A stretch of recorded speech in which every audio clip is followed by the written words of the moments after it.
एक बार की बात है। एक छोटे से गांव में सोने का एक खजाना था जो सदियों से दबा हुआ था। कई लोगों ने इसे खोजने की कोशिश की, लेकिन कोई भी सफल नहीं हो पाया। एक दिन श्याम नाम का एक लड़का जंगल में खेल रहा था। उसे एक पुराना नक्शा मिला। उस मानचित्र में खजाने के स्थान को दिखाया था। तब श्याम को अपनी किस्मत पर विश्वास नहीं हो रहा था। तब उसने नक्शा देखकर सोना खोजने का फैसला किया।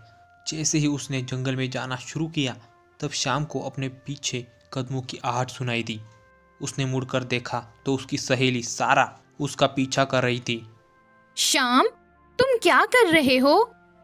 मुझे एक पुराना निशान मिला है जो सोने के खजाने की ओर ले जाता है।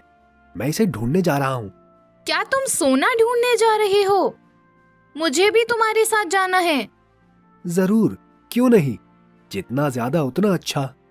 दोनों मित्र अपनी यात्रा पर चल पड़े, लेकिन जैसे जैसे वे खजाने के करीब पहुंच रहे थे, उन्हें बेचैनी होने लगी थी, क्योंकि अंधेरा हो रहा था और जंगल घना हो रहा था। अचानक उन्हें झाड़ियों में सरसराहट की आवाज सुनाई दी। श्याम और सारा थम गए। तभी परछाई से एक कर्कश आवाज सुनाई दी। तुम बच्चे यहाँ क्या कर रहे हो? श्याम और सारा ने मुड़कर एक लंबे हट्टे कट्टे आदमी को देखा, जिसके चेहरे पर सख्त भाव थे। हम सोने के खजाने की तलाश कर रहे हैं। क्या तुम सोने की तलाश कर रहे हो? ये बहुत खतरनाक चीज है, आगे मत जाओ। ऐसा क्यों कहते हो? क्योंकि ये सोना शापित है। जो कोई भी वहां जाता है वो वापस नहीं आता।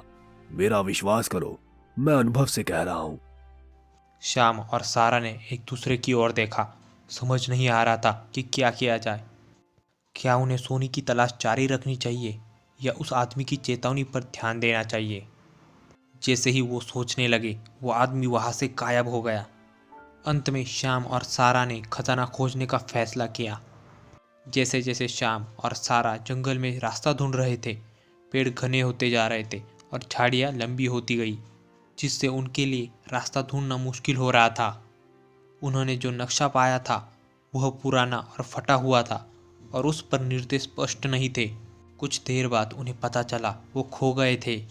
तभी उन्हें अचानक पीछे से एक धीमी गुर्राहट सुनाई दी। फिर वो पीछे मुड़े और देखा कि पेड़ों से भेड़ियों का एक झुंड निकल रहा है। श्याम, हम क्या करें?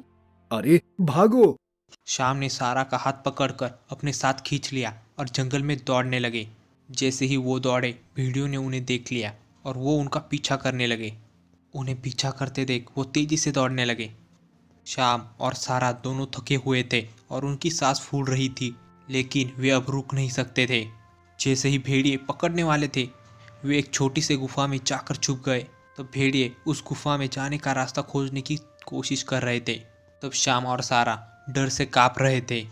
तब दोनों भेड़ियों की हार मानकर चले जाने का इंतजार कर रहे थे। जैसे ही सुबह हुई और सूरज आने लगा, भेड़िए आखिरकार पीछे हट गए और तब श्याम और सारा गुफा से बाहर आए। लेकिन उन्हें अभी भी खजाने को खोजने के लिए एक लंबा रास्ता तय करना था और वो जानते थे कि खतरा अभी भी मंडरा रहा है।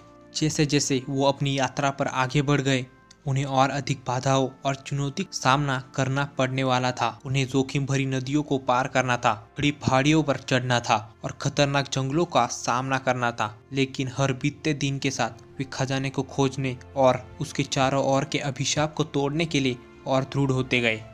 अंत में हफ्तों भटकने के बाद वे मानचित्र पर अंकित स्थान पर पहुंचे। वहां पर पहुंचते ही वो पागलपन से जमीन पर खोदते रहे, जब तक कि उन्हें खजाना नहीं मिला।